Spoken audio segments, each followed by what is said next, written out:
Nais na nga ni Ramon na magkita nga silang tatlo kasama nga itong si David at ang kanyang nanay na si Marites dahil pupuntahan nga nila itong sa ospital upang bawiin na nga ni Ramon ito raw umanong si David dito sa kanila.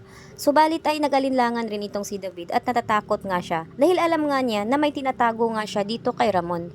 Kaya naman ay naggagawa nga ng paraan nga ito ngang si David upang hindi matuloy ang kanilang pagkikita dahil ayaw nga niyang mabisto sa kanyang kasinungalingan.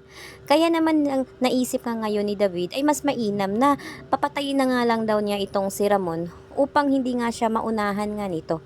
Subalit ay naghanap nga ng mga tauhan nga itong si David upang gawin na nga ang kanyang mga plano.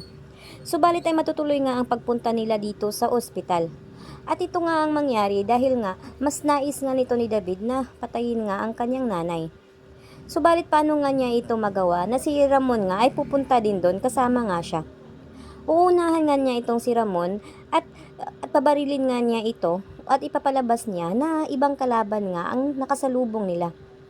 Subalit ay sadya naman talagang magaling itong si Ramon at hindi nga niya basta-basta itong matutumba.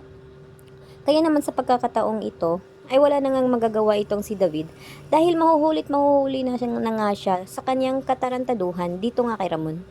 Kaya nanganganib ngayon ang buhay nga ni David dahil malalaman na rin ng lahat ang kanyang ginawang katarantaduhan lalo na ang kanyang ina. Subalit ay sinabi naman ni Marites pag makita nga niya ito na hindi nga daw si David ang tanggol. Kaya't malaking kaguluhan nga mayayari doon ngayon sa ospital dahil na rin ay ikagugulat nga rin ito ni Marites.